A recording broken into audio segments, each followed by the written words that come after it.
Boa noite, irmãos, graça e paz do Senhor a todos.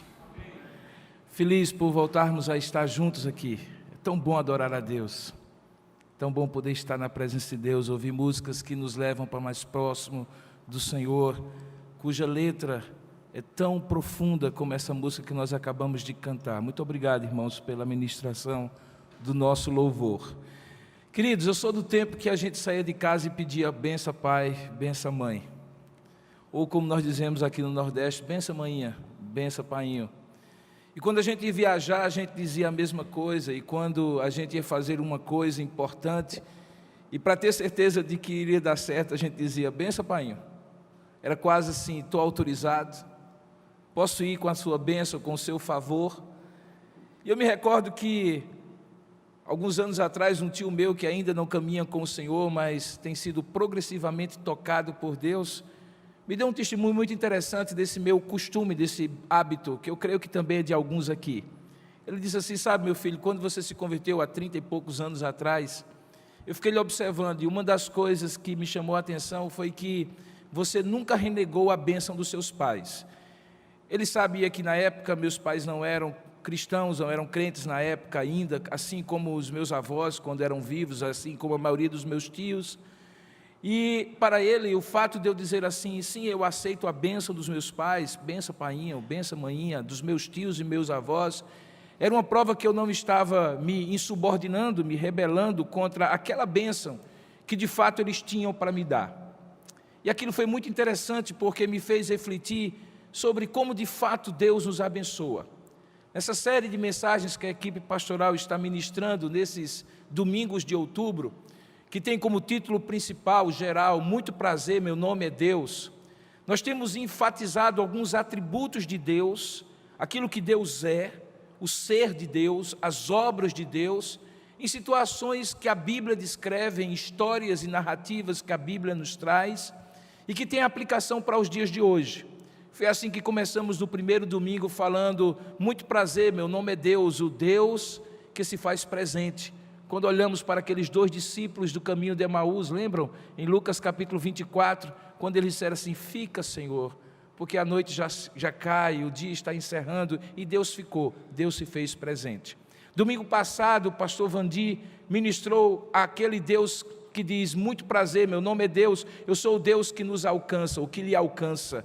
E vimos como Deus estende a sua mão e nos alcança onde quer que nós estejamos. Hoje pela manhã, o pastor Tiago ministrou sobre o Deus que sara, Jeová Rafá.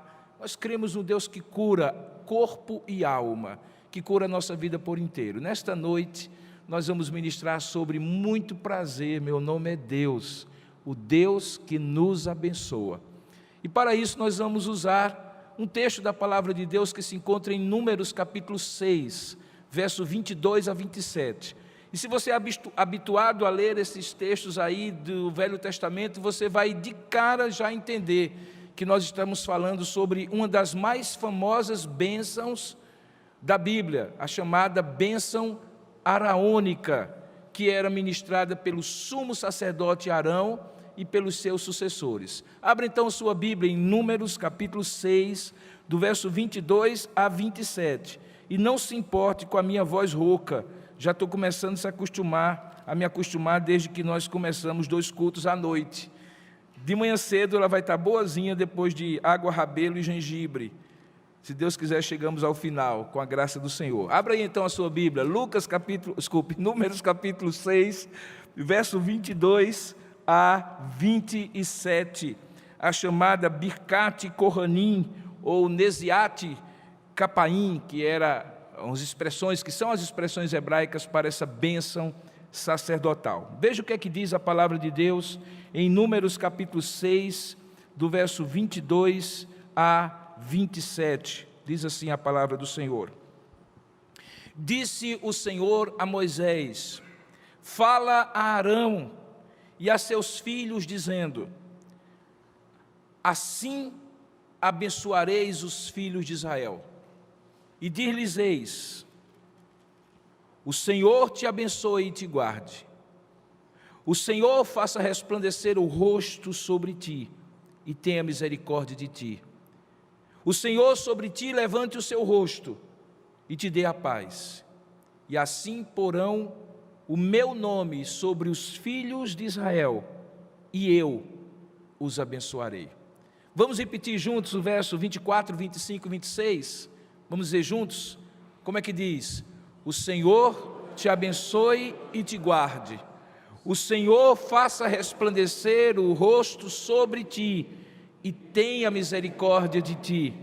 O Senhor sobre ti levante o rosto e te dê a paz. Vamos dizer mais uma vez, é tão bonito. O Senhor te abençoe e te guarde.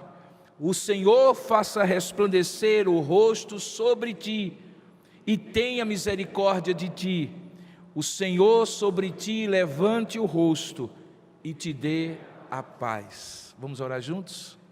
Ó Deus amado e querido Pai, louvado seja o teu nome, porque tu és um Deus que abençoa, que tem nos abençoado. Tu és o Deus de toda bênção, de toda benevolência e beneplácito.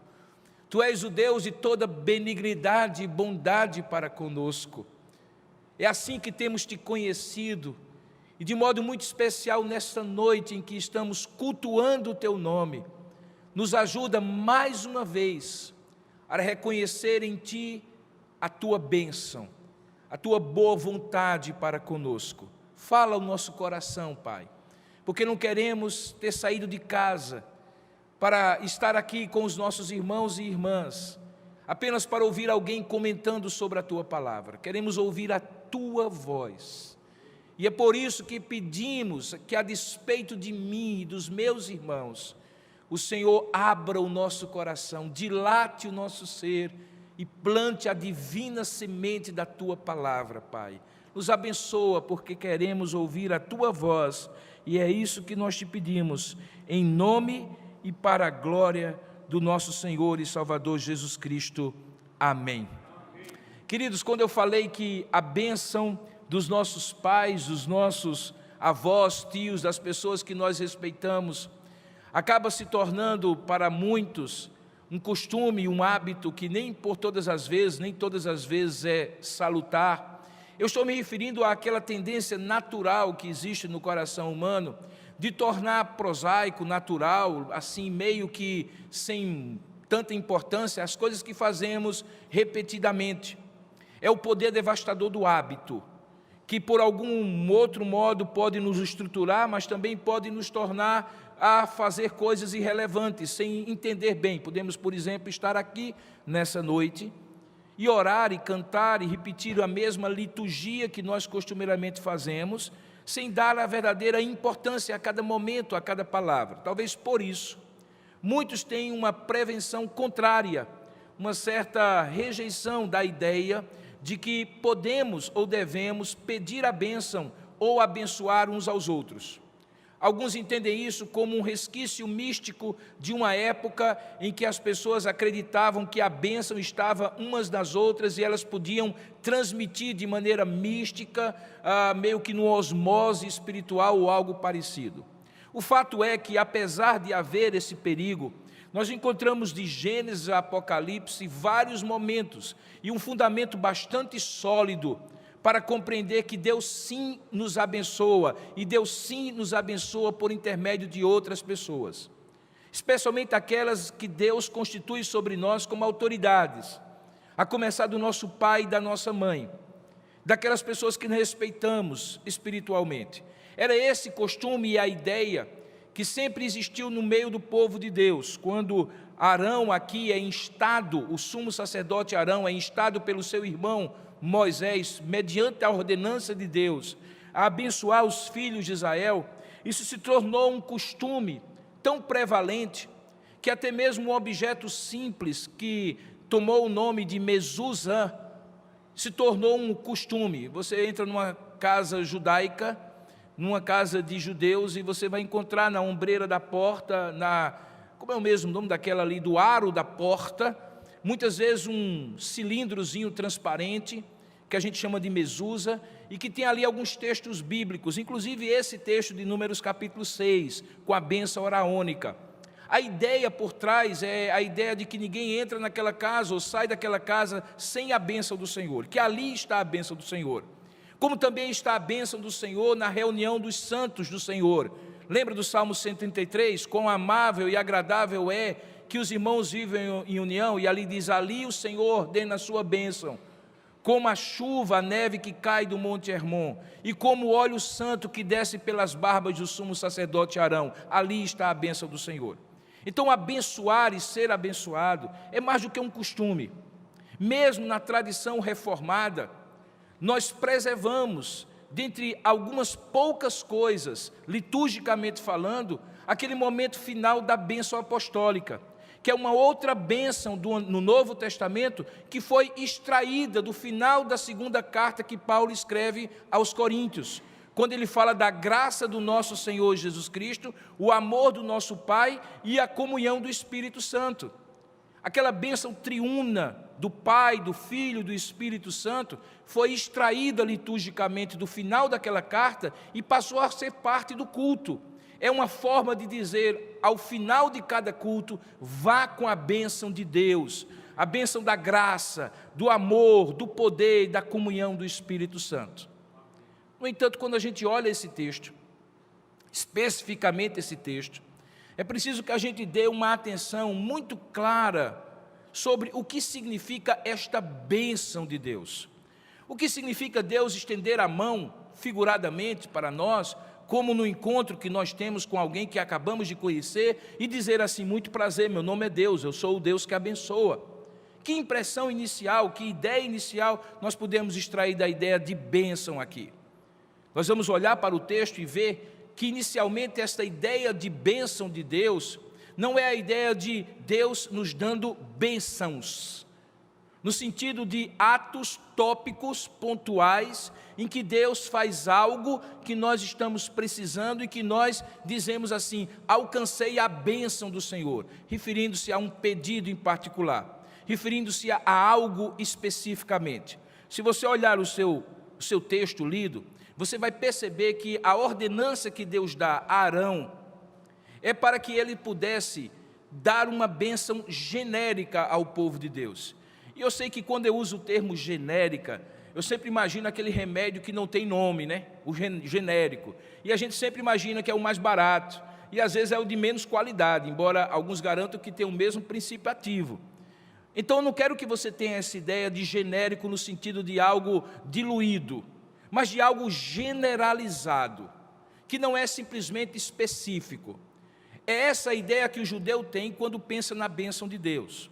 Ele pensa na bênção de Deus, naquilo que ele chama de boa vontade de Deus para com ele, de beneplácito, de olhar favorável, de graça transmitida, a relação estabelecida não em função do mérito que o povo tinha, mas em função do amor abnegado, beneplácito, benigno, bondoso, abundante que Deus dedicava a seus filhos.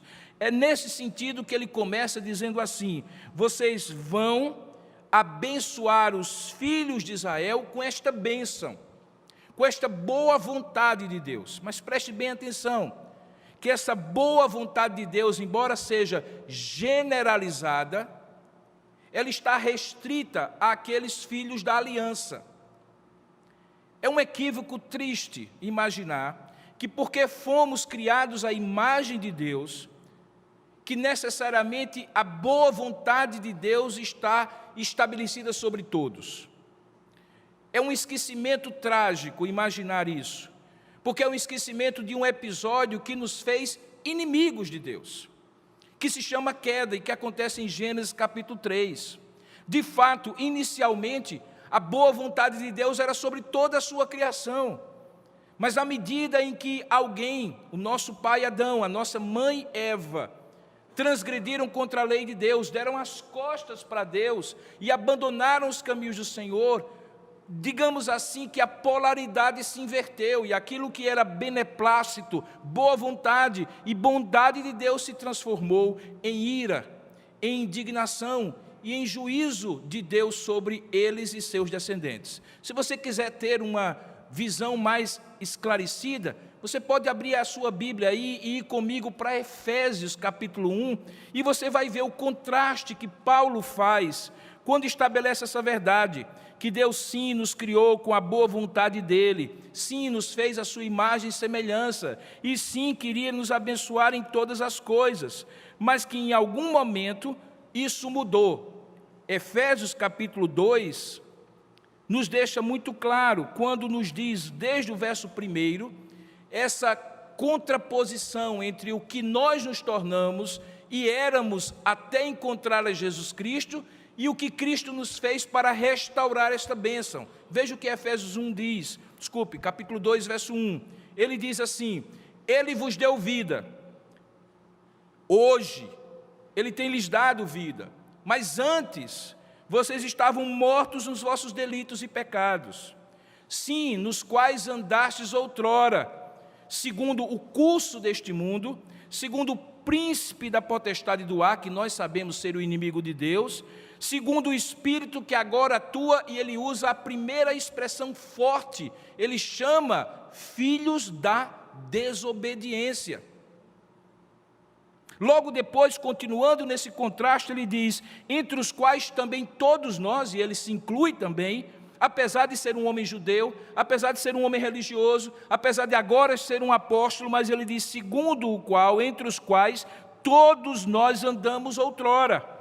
E aí ele diz novamente que esse andar era segundo as inclinações da nossa carne, fazendo a vontade da carne e dos pensamentos, e olha só que expressão dura, e éramos por natureza filhos da ira. O Deus que nos criou para nos abençoar, tendo as nossas costas voltadas para o seu rosto, o nosso caminho de rebeldia, que nos fez todos pecadores e destituídos da glória de Deus, agora nos olha como filhos rebeldes da desobediência e dignos não de bênção, mas de maldição, porque nos tornamos filhos da ira. Quando Deus chama então Moisés e diz, diga a Arão, para abençoar os filhos, ele não está falando de maneira genérica, no sentido de que todos serão igualmente abençoados, de que a todos Deus terá uma disposição favorável, que a benignidade de Deus, a bondade de Deus, embora seja atributo dele, seja a essência do seu coração, afinal de contas Deus é amor, no entanto, pela atitude de desobediência e rebeldia, se tornará em juízo, em ira, em manifestação de castigos e não de bênçãos. Isso torna ainda mais extraordinária a realidade que quando Deus chama Arão e diz assim, agora quanto a estes filhos de Israel, e não porque eles eram da etnia israelense, não porque eles tinham qualquer mérito, não porque eles tinham qualquer valor, a Bíblia diz que Deus os chamou como um povo pequeno, dentre grandes povos, para manifestar neles a sua graça e a sua misericórdia, tornando-os luz para os gentios. E ao fazer isso, eles se tornam uma raça eleita, um povo de propriedade exclusiva do Senhor, um povo que Deus tira exclusivamente para si, separa exclusivamente para ti, e aí sim, sobre este povo, ele genericamente, generalizadamente, completamente, totalmente, sem discriminação no meio deste povo, ele manifesta a sua bênção.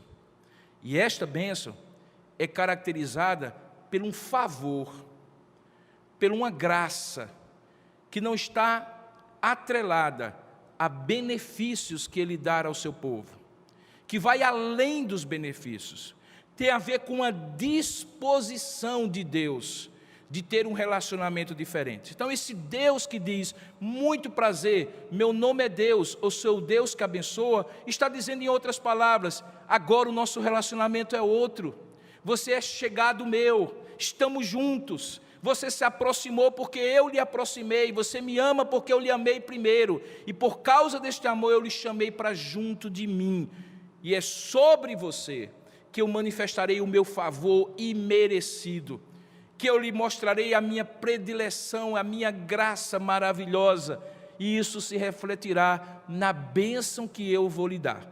Quando nós vamos então para o verso seguinte, em que os termos da bênção são expostos, aí nós entendemos melhor o que é que isso significa. Veja, logo no começo, quando ele diz, assim abençoarão os filhos de Israel, ele diz assim, o Senhor te abençoe e te guarde. As duas expressões que são usadas naquela bênção, que é muito bonita, de uma melodia muito bonita, elas se referem a dois verbos hebraicos, o verbo barê e o verbo marehá. Basicamente diz assim, num bom hebraico que eu não falo, mas que vou tentar traduzir para os irmãos. Quando ele diz, o Senhor te abençoe e te guarde, ele diz, Yevarehecha Adonai veishmerecha. E quando ele diz, o Senhor faça resplandecer o rosto sobre ti e tenha misericórdia de ti, ele diz, Yare Adonai panai eleha virruhena. E quando ele diz, o Senhor sobre ti levante o rosto e te dê a paz, ele diz, Yassá Adonai panai eleha veiar sen leha shalom. Essas expressões que nós não entendemos, no entanto, traduzem a ideia de abençoar e guardar, exatamente a ideia que está no verso 24. Quando a palavra de Deus fala de barê como um verbo para abençoar, ela não está falando apenas no sentido daquilo que Deus pode dar, mas ela também inclui a ideia do que Deus pode dar. Implica no bem-estar da pessoa, geral, na manifestação da graça de Deus na vida dela, de um grande guarda-chuva que Deus o abençoa debaixo da sua sombra, mas a ideia de barê aqui, no sentido de abençoar, também tem a ver com nos dar aquilo que precisamos. E curiosamente, é a mesma expressão que você vê em alguns momentos, dentre os quais eu destaco um. Se você for para Gênesis capítulo 49, lá você vai encontrar o grande patriarca Jacó com os seus filhos diante de si. Ele estava no final da sua vida, se você for para lá você vai poder acompanhar comigo. Ali estavam os seus 10 filhos e 2 netos, filhos de José. Eles representavam as 12 tribos de Israel. E ali, diz o texto, em Gênesis capítulo 49, verso 1, que Jacó chamou a seus filhos e disse assim, e eu vos farei saber o que vos há de acontecer nos dias vindouros. Se a sua Bíblia for igual à minha, na mesma versão atualizada, você tem em negrito aí o título dessa passagem, Bênçãos proféticas de Jacó. Esse, obviamente, título não estava no original, mas nos ajuda a entender o que está aqui no contexto. Jacó estava se despedindo da vida, iria para a eternidade, tem os seus filhos diante dele, e queria abençoá-los. E ao abençoá-los, de Rúben, o mais velho, até o mais novo, ele vai profetizando e dizendo, segundo a orientação e revelação de Deus, o que haveria de concretizar-se na forma de bênçãos que eles teriam. Na cabeça de Jacó, abençoar não era apenas genericamente falando, mas era dizer a porção que cada um teria de Deus para a sua vida. Existem bênçãos gerais que Deus abençoa a todos nós, mas existem bênçãos dentro do propósito que Deus dá a cada um de nós de maneira distinta, singular, e é isso que Jacó faz, e ele faz na medida em que chama um e diz assim, Rúben, você será abençoado assim, assim e assim, Simeão, Levi, vocês são irmãos, vocês são abençoados assim, assim, assim, e vai passando de 1 até o 12º, quando chega no final, se você passar a sua página, você vai encontrar no verso 28 o resumo do que aconteceu. E aí no verso 28 diz assim, são estas as 12 tribos de Israel, e isto é o que lhes falou seu pai, quando os abençoou. Mas veja a relação que ele estabelece, esta bênção é o que a cada um deles abençoou, segundo a bênção que lhe cabia. Deus tem uma atitude abençoadora, e Deus tem bênçãos específicas para cada um dos seus filhos, de maneira distinta e singular. Nós não podemos nos prender a essas últimas, como se elas esgotassem tudo o que Deus tem para nós. E aí corremos o risco, muito natural, de quando não vemos estas bênçãos se concretizarem no tempo e da forma que nós esperamos, ou da mesma maneira como o outro é abençoado, substituirmos o nosso coração de alegria e de gratidão a Deus por um coração murmurador. Daí porque o Salmo 103 nos lembra, Bendize, ó minha alma, ao Senhor, e tudo o que há em mim, bendiga o seu santo nome. Não te esqueças de nenhum dos seus benefícios. Adivinha qual é a palavra que traduz a ideia de benefícios? A bênção. Barê. Ele está dizendo, olha, bendiga, ó minha alma, ao Senhor, pela bênção que Deus tem derramado na minha vida, e não se esqueçam das bênçãos que Ele tem me dado especificamente, como de fato Ele tem me dado, para que eu possa bendizê-lo. E de fato, queridos, quando nós entendemos essa ideia, que existe um favor de Deus que nos abençoa, e que Deus distribui a cada um de nós bênçãos específicas, segundo o propósito que Ele tem para nós só temos duas alternativas. Ou nós bendizemos ao Senhor, que não por coincidência vem da mesma origem, bênção e bendizer, ou nós maldizemos por não compreendermos a bênção de Deus. Talvez aí é que está o grande risco, que na verdade se traduz em dois grandes riscos. O primeiro deles é a falta de compreensão de que o favor de Deus, a bênção de Deus, genericamente falando, acolhe a todos nós e estabelece conosco uma nova relação. Crente não é amaldiçoado, mesmo que passe provações. Crente não é esquecido por Deus, mesmo que em alguns momentos passe pelo vale da sombra da morte. Deus até nos disciplina, como um pai disciplina seu filho que ama, mas Ele não nos abandona. Ele não reverte a sua bênção. A Bíblia diz que os dons de Deus e a vocação de Deus são irrevogáveis.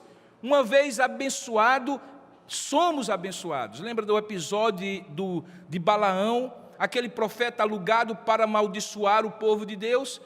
Em dado momento, quando a mula de Balaão corrigiu o profeta inspirada por Deus, trazida a palavra de Deus por intermédio daquele animal, ele chegou à conclusão, a Balaque, que havia pago para ele amaldiçoar o povo de Deus.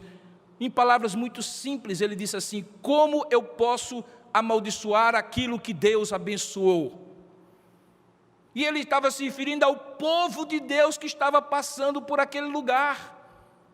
Portanto, independentemente das circunstâncias, o favor de Deus abrange a todos nós. Isso nos leva a uma atitude de gratidão, de bendizer ao Senhor. A luta talvez seja grande, a bênção específica que você esperava talvez ainda não chegou. Aquilo que você compara-se ao outro, dizendo o outro pode, o outro fez, o outro conseguiu e eu não, numa falta de compreensão daquilo que Deus tem de propósito individual para cada um de nós, talvez lhe leve a uma atitude de ingratidão. Mas lembre-se, você está debaixo do grande favor de Deus. Deus olha para você com um olhar terno de amor de quem quer abençoar. As lutas e provações não mudam o coração de Deus, mas muitas vezes mudam o seu coração para voltar-se mais para Deus. Talvez seja essa a ideia, talvez essa seja a ideia daquilo que diz aqui: o Senhor faça resplandecer o seu rosto sobre ti.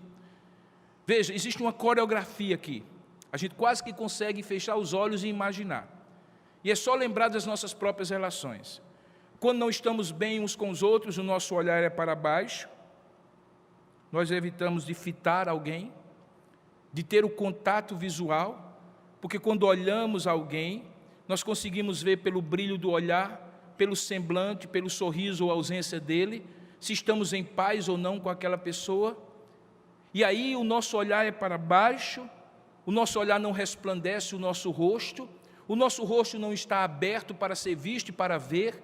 Mas aqui a Bíblia diz que quando é invocada a bênção, que o Senhor levante o seu rosto para você, que o Senhor não olhe assim para você, que o Senhor olhe face a face. E lembre, olhar na face de Deus é conhecer mais profundamente a Deus, porque a Bíblia diz que ninguém jamais viu a Deus, mas Deus se revela, tira o véu e deixa o seu rosto inteiro ser visto por nós.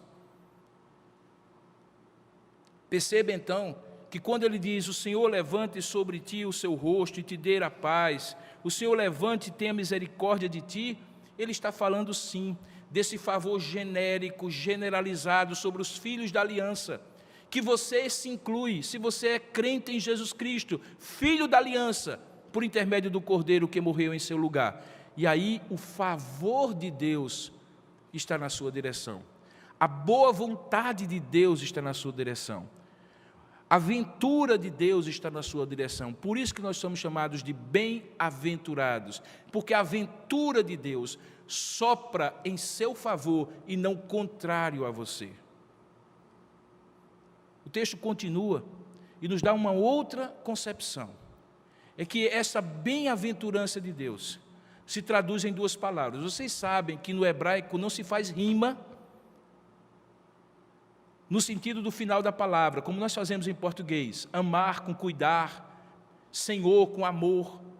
O paralelismo hebraico é a ideia que Deus repete a mesma ideia de duas maneiras diferentes, de modo que nós podemos traçar um paralelo e entender que Deus está querendo enfatizar a essência daquela ideia. E veja como ele faz aqui. Ele diz assim: o Senhor faça resplandecer o rosto sobre ti. Isso é equivalente a no verso seguinte: o Senhor sobre ti levanta o seu rosto.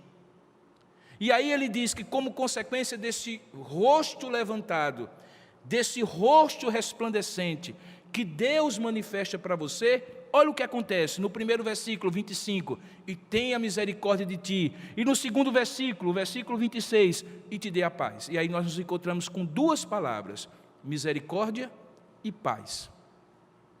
Certa vez eu encontrei com um rabino e perguntei para ele: o que significa para vocês judeus essa palavra hebraica tão poderosa chamada shalom?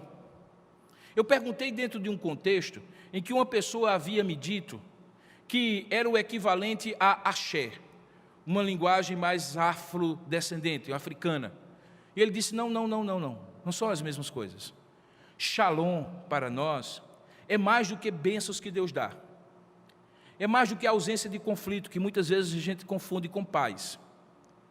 Shalom significa que existe um grande guarda-chuva de Deus, que cobre a nossa vida em todas as dimensões, em todas as esferas, e nós estamos debaixo desse grande guarda-chuva. Numa região de sol causticante, essa imagem que há uma sombra do Senhor que cobre o seu povo, é a imagem que o Salmo 91 nos traz, quando diz que, como é que diz o Salmo 91, verso 1? Aquele que habita no esconderijo do Altíssimo e a sombra do Onipotente descansará. A sombra do Onipotente é a shalom de Deus, é a paz de Deus, é o favor de Deus. Mas ele também fala de misericórdia. E a ideia de misericórdia na Bíblia é a ideia não de dó. Eu estou com dó da pessoa, ou de pena. Deus nem tem pena, nem tem dó. Deus tem misericórdia, e misericórdia é um verbo de ação. Compassivo é o seu nome, e de misericórdia, de eternidade a eternidade, e reveste-nos com a sua misericórdia. Tem a ver com amor leal, com aquela ideia de que Deus não muda conosco, que Deus permanece o mesmo apesar de nós. Nós somos infiéis para com Ele, mas Ele não é infiel para conosco, porque Ele não pode negar-se a si mesmo. Tem a ver com constância, com coerência, tem a ver com o fato de que nós não conseguimos fazer nada que impeça de Deus nos abençoar se somos filhos da aliança, porque essa aliança já foi feita em Cristo, e Ele é o grande garantidor desta aliança. E ao mesmo tempo, dá-nos a ideia de que Ele nos ama apesar de nós, e misericordiosamente nos abençoa, não porque merecemos, mas porque simplesmente somos amados do Senhor. Eu gosto muito de olhar esse texto e imaginar que ele, em algum momento, manifesta o ser de Deus para aquele que é abençoado. É muito interessante isso, preste bem atenção onde eu quero chegar. No final dessa parte, no versículo 27, Moisés, inspirado por Deus, faz o seguinte comentário, que Deus falou para ele dizer a Arão, diz assim: assim porão o meu nome sobre os filhos de Israel, e eu os abençoarei. Qual a ideia que Moisés tem aqui, ou que Deus passa para Moisés?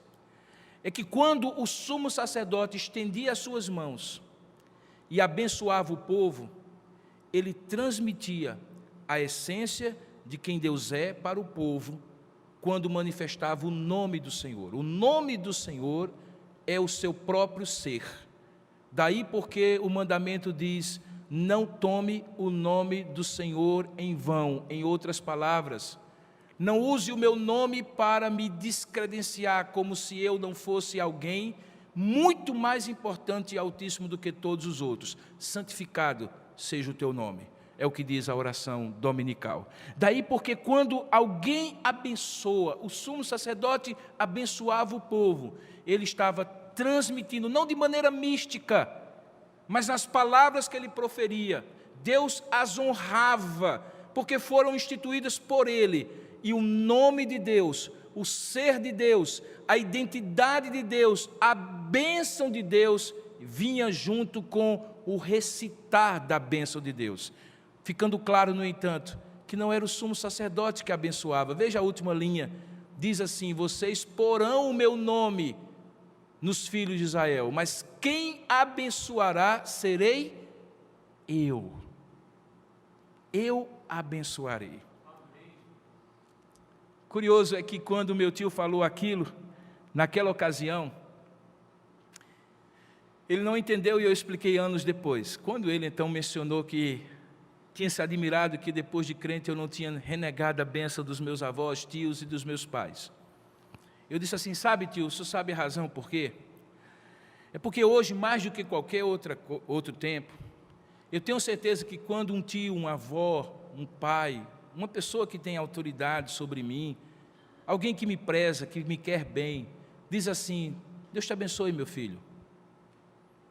Eu tenho absoluta certeza que o que a pessoa está sendo é simplesmente um instrumento do verdadeiro abençoador, que é Deus. Quer ela tenha consciência, quer ela não tenha, mas porque como eu sou filho da aliança, e a boa vontade de Deus já está sobre a minha vida, quando alguém invoca a boa vontade de Deus e diz assim: Deus te abençoe, tenha certeza, eu serei abençoado. Não porque minha avó ou meu pai ou qualquer outro homem ou mulher me abençoa, mas porque eles se tornam de instrumentos da bênção de Deus sobre a minha vida. Veja que coisa maravilhosa quando nós temos essa consciência que a bênção vem do Senhor. Os instrumentos Ele usa como Ele quiser, as circunstâncias também, as especificidades, as pontuações na nossa vida em que Ele manifesta de maneira providencial. E diga-se de passagem, quando na nossa teologia reformada nós falamos de providência de Deus, nós não resumimos a providência de Deus à provisão. Os nossos símbolos de fé, catecismos e a confissão de fé de Westminster dizem que a providência de Deus se resume em 3 palavras: provisão das nossas necessidades, proteção contra aquilo que nós não conseguimos nos proteger e direção nos caminhos que nós não conseguiríamos escolher por nós mesmos. Então, quando Deus nos abençoa com a sua providência, Ele nos dá o que precisamos, nos protege daquilo que nós não temos condição de nos proteger e nos dirige nos caminhos que nós não temos condição de perscrutar e discernir no futuro e que precisamos tomar decisões e escolhas no tempo de hoje. Deus então providencia instrumentos que venham nos abençoar: pai, mãe, pessoas, o sumo sacerdote. E por falar em sumo sacerdote, é tremenda a relação que isso tem com a bênção do grande fiador da bênção de Deus sobre nós, que não é outro senão o sumo sacerdote da nossa confissão, que segundo o escritor aos Hebreus tem nome, chama-se Jesus Cristo. Ele é o sumo sacerdote perfeito, de modo que quando Deus diz a Moisés: diga ao sumo sacerdote que abençoe o meu povo assim, no tempo exato daquela época era Arão quem personificava esse personagem, mas na eternidade havia alguém muito maior do que Abraão, muito maior do que Arão, muito maior do que qualquer sumo sacerdote. Jesus, o nosso sumo sacerdote, é o garantidor da bênção de Deus sobre nós. Você quer ter uma prova disso? Vá para Lucas capítulo 24, no momento final, quando Jesus é assunto aos céus. Dois evangelistas narram as circunstâncias em que ele sobe aos céus, Marcos e Lucas. Lucas faz uma espécie de short version, versão resumida, que depois ele estende em Atos capítulo 1, que também é escrito por ele. O Evangelho de Lucas e o livro de Atos, em algum momento era um volume só, ambos escritos por aquele jovem médico chamado Lucas. Em Lucas 24, ele conta em poucas palavras como foi a ascensão. Em Atos 1, ele estende, inclusive descrevendo o diálogo que houve entre os discípulos e Jesus, quando eles perguntam: Senhor, será essa época em que tu vais restaurar a sorte de Israel? E ele diz assim: olha, esse tempo aí não convém a vocês saber, mas vocês ficarão aqui e serão cheios de Espírito Santo, para serem minhas testemunhas, tanto em Jerusalém como em Judeia, Samaria, até os confins da terra. E diz o texto que ali, quando ele fala, ele sobe. Ali era a ascensão. Mas aqui em Lucas, se você abrir a Bíblia, você vai perceber a short version, a versão reduzida. Lucas 24, verso 50. Olha o que é que diz. Diz que Jesus os levou, os discípulos, para Betânia, aquela cidadezinha que tinha sido a cidade de Lázaro, Marta e Maria, uma cidade dormitório, pertinho de Jerusalém. O povo dormia lá, ia para as festas em Jerusalém durante o dia, voltava para dormir lá e assim ia. Uma espécie de Bahia, Santa Rita, uma cidade como Cabedelo, vizinha à grande metrópole. E aí o que é que diz? Ele os levou para Betânia e, erguendo as mãos. E se você tiver um Novo Testamento em hebraico, o Novo Testamento foi escrito em grego, mas se você tiver um Velho Testamento em hebraico, a expressão que você vai encontrar, e erguendo as mãos, é a expressão nesiat kapaim, estendendo as mãos, que é a mesma expressão que o sumo sacerdote fazia quando estendia as mãos no Antigo Testamento. E aí diz que ele ergueu as mãos e os abençoou. E enquanto os abençoava, ia se retirando deles, sendo elevado para o céu. Esse texto mostra que o sacerdote, o sumo sacerdote da nossa confissão, mesmo quando se ausenta fisicamente dos seus discípulos, deixa com seus discípulos a sua bênção. Ele continua hoje à destra do Pai intercedendo por nós e ministrando a nós a sua bênção, de modo que quando nós apresentamos nessa noite, muito prazer, eu sou o Deus que abençoa, saiba, o Deus que abençoa tem nome e sobrenome, chama-se Jesus Cristo, o Deus que nos abençoa. É a Ele que nós oferecemos culto, é a Ele que nós oferecemos a nossa adoração, é dele que recebemos a sua bênção, a bênção que diz que o Senhor te abençoe e te guarde, que o Senhor faça resplandecer sobre ti o seu rosto e tenha misericórdia de ti, que o Senhor sobre ti levante o seu rosto e te dê a paz. E você então diz: amém, assim seja, eu recebo esta bênção que vem do Senhor. Como ela se traduz na sua vida? Ela se traduz pelo menos em 3 atitudes. Primeiramente, numa atitude de reconhecimento. E aqui eu me faço valer daqueles 10 leprosos. Todos 10 foram abençoados. Todos viram a bênção no seu corpo. Todos reconheceram que alguma coisa tinha mudado, porque lepra não era doença interior, estava na pele. Olhar e ver chagas curadas, cicatrizes curadas, feridas curadas, carne morta se tornando vida, fazia com que todos reconhecessem a bênção de Deus sobre eles. Mas quando nós somos abençoados, além de reconhecer, é preciso o segundo passo, que chama-se gratidão. Daqueles 10, apenas 2 voltaram para agradecer, diz a parábola. Reconhecer que Deus lhe abençoa é muito bom. Voltar para agradecer é a essência da gratidão. E quando isso acontece, querido, olha que coisa maravilhosa. Eu não disse a você que tudo que vem de Deus é graça? Pois bem, tudo que vai de você para Deus chama-se gratidão. Não por coincidência, duas palavras da mesma origem. O que vem de Deus é graça, você não merece. E o que Deus exige de você não é nada que você tenha e Ele não tem, porque Ele tem tudo e você não tem nada, a não ser aquilo que Ele lhe dá. O que Ele espera de você é somente uma coisa, chama-se gratidão. Quando você ora por gratidão. Quando você se santifica por gratidão. Quando você renuncia ao pecado, você renuncia por gratidão. Quando você nega-se a si mesmo, você deve negar-se a si mesmo por gratidão. E quando você assim o faz, aí você está entendendo qual é a essência de entender e compreender que Deus é o Deus que lhe abençoa. Ele lhe abençoa para você reconhecer, para você agradecer e, acima de tudo, para que a sua vida seja para a glória do seu santo nome. Ah, queridos, quando as pessoas olham para nós, será que elas olham para nós e dizem assim: eis ali um homem que está indo abençoado por Deus?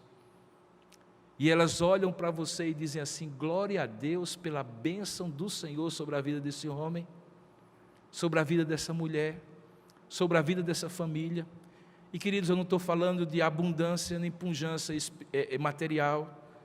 Eu não estou falando daquelas bênçãos que normalmente as pessoas hoje associam à bênção de Deus. Eu estou falando de vidas transformadas, agradecidas, reconhecedoras de Deus e que vivem para a glória de Deus.